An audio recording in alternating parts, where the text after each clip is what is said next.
Romano, and President and CEO for Goodwill Industries of the Kanawha Valley here in beautiful Charleston, West Virginia. Over the last few weeks, I've been dropping videos about leadership development, personal development, organizational growth, and team development. Today, I want to talk more about the social component of what we do here at Goodwill, specifically what we are doing here in Charleston, West Virginia. When I first moved out here in the winter of 2019, one of the first things I did was actually an expose with a local reporter. And in that interview, one of the things that was asked of me is what I saw as obstacles to a thriving West Virginia. Of course, one of the things that I immediately hit off on was the employment aspect. We have an extremely low workforce participation rate here in West Virginia. And if you want to talk about how you prime an economic engine for any community, it really revolves around financial stability. It revolves around economic sustainability. But when you start digging into the methodology of how you actually move the needle on that, the number one with a bullet problem that we saw to gainful employment here in the state of West Virginia was reliable transportation.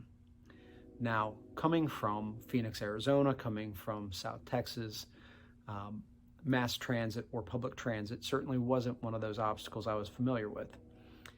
But when moving here to the beautiful Appalachian Mountains, you can see very quickly how it can become a true barrier to employment. You have individuals that grew up in West Virginia that have strong allegiances to their small rural towns, yet all of the jobs are centered in only a handful of metro areas throughout the state. And that becomes a real issue. How you can navigate up, over, through, and around the mountains while still residing in your hometown becomes really a bridge too far, which is why you see such a low workforce participation rate here in West Virginia.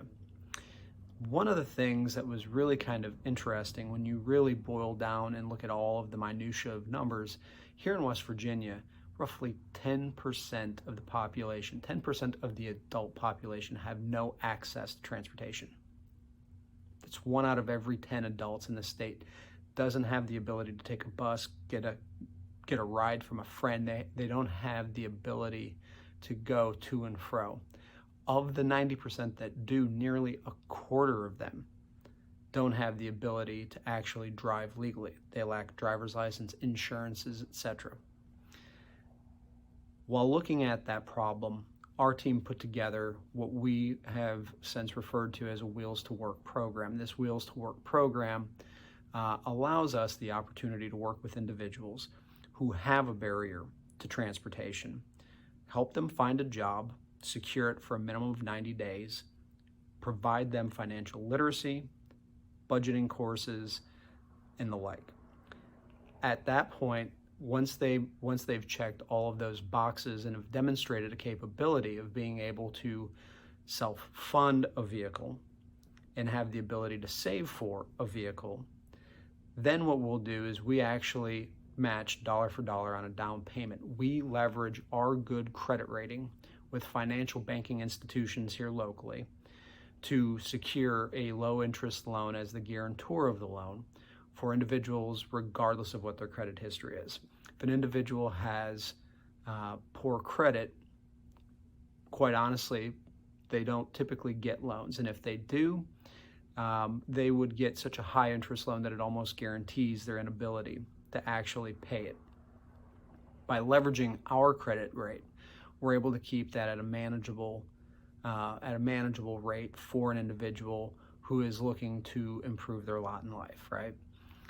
Now, if an individual puts down $500, like I said, we would match dollar for dollar. However, if they're an employee of ours, as an added benefit to our team, what we've agreed to do is actually match 2 for 1.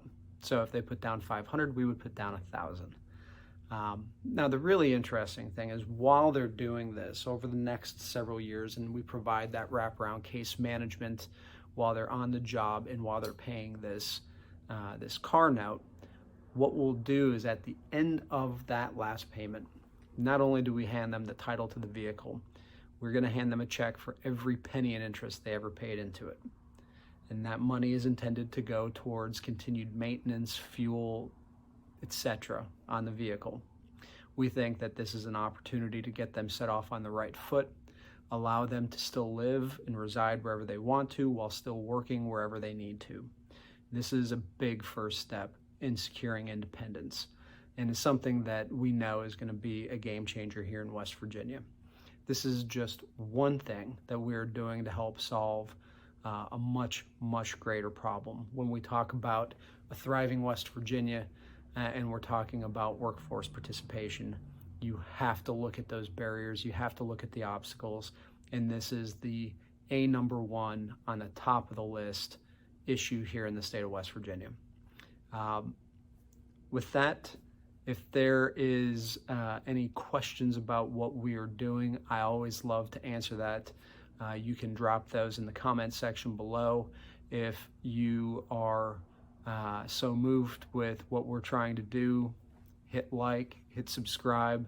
We are going to continue to bring forward some content around what we're doing from a social aspect and really start tackling some of the bigger issues that we deal with here in West Virginia just the same as we do across the country. So with that, you all have a great rest of the day.